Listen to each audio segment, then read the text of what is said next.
Hinduism is the oldest ancient religion. And according to such things of denouncing wealth and money of these things, the structure here that I've just gone over, if you had to go without or if you didn't have to have, these things would naturally become a part of a society's mannerisms, behaviors, the way of thinking, and their spirituality. And actually, you know, the body also, it would be more of a spiritual thing. Olive, yes, absolutely. In Hinduism, I believe, uh, according to the ancient belief of such things of going without wealth and denouncing such is something very sacred. And it's something that I respect and I honor very much in Hinduism. It is a very, very heightened and enlightened sacred uh, practice or rite of passage to begin to go with the religion of Hinduism. And rightfully so. Rightfully so. You know, moving right along,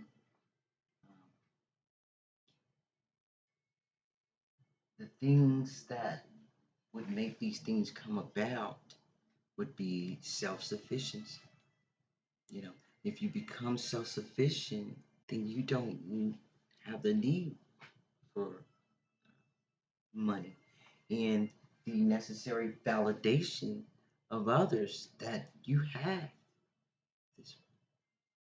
And in turn, with self sufficiency, you provide for self, and the things that you provide for yourself can be provided to others that are living in a self sufficient manner in such a way that it is a universal giving and not just a take. It's just subservience universally. And this is what we want. This is how we get back to the substantial and absolute love that ascended masters uh, surely uh, have mastered. Yes, absolutely. Indeed. The self sufficiency of the things that are necessary, not the things that are necessarily unnecessary. The more that a person engages with the need of money, it takes away from their spiritual character and behavior. See, it's an unnatural cause of the spirit and its change and its imbalance, needing the feeling I need this money in order to validate myself, to boost my pride and ego. And as long as I have money, I'm balanced. I've got all the focus that I need. And oh, I can also use control because then I can just pay people to do what I want done. You see? And none of that, and I don't have to, the entitlement of, well, I don't have to hold myself accountable, you know, pride, ego, validation, and of course, the focus. I don't have to pay attention. I can just pay somebody else to pay attention for me. Aha, you see where we're going with this? Absolutely. And discipline, you know, well, I have this wealth. I don't have to have discipline. I can do whatever I want. See, totally unacceptable when you really want to get to an ascended master's level. These things have got to be stripped all the way down.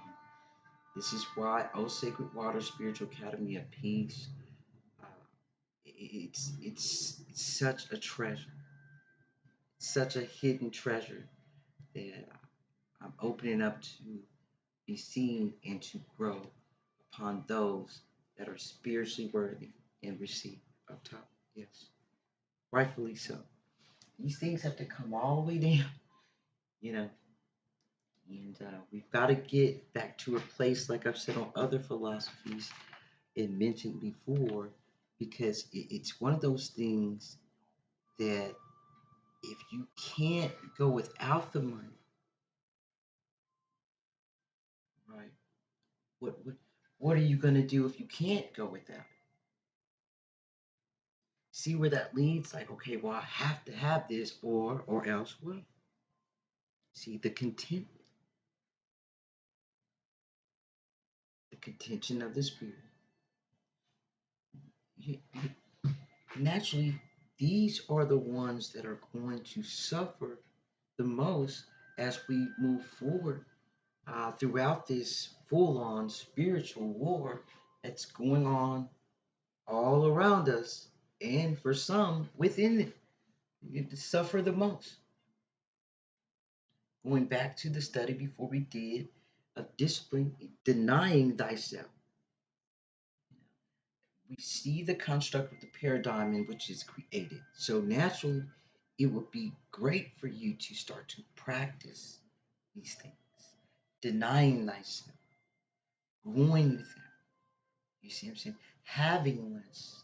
You see, that way you're not suffering much.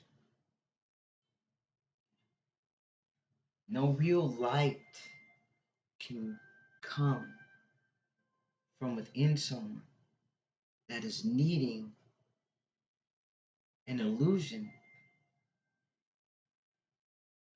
to make them seem bright. You see? See, when you're illuminated, it is a spiritual, natural thing from within, so without. Top, yes. So these things don't require validation. It's felt, it's an energy, it's known, it's sensed. Right? But when you go about that, this and this and this and that, you know, if it's a necessary thing, it needs to be something necessary to build self sufficiency and for others. And then there's not going to be no real uh, sense of a happy ending just based off wealth. Just it's a known fact. Many things have been destroyed based off of wealth, which feels that illusion of control, and it's gone over and over again. Because if wealth was the main byproduct of spirituality, why is all this wealth amassed for these religions? They've generated it, they've had it, but they can't seem to, use that wealth to really fix anything. That's because wealth is not spirituality, it's from within. Yes? And we need to get back to, as the ascended masters would have it, substantial reality, which is immortality and the basis thereof, and the divine spiritual understanding. The things of wealth are not needed. You know, immortality and the power of manifestation. It is unending. It is a gift that keeps giving, that is of any magnificent and a mesmerizing beauty. You understand? And that sometimes that understanding it goes past the physical construct of understanding. You have to spiritually and divinely understand what spiritual wealth really is and divine wealth really is.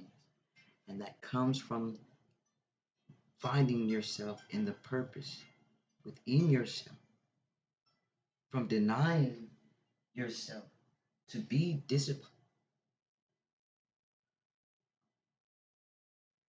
to build the spirit instead of tear it down over and over.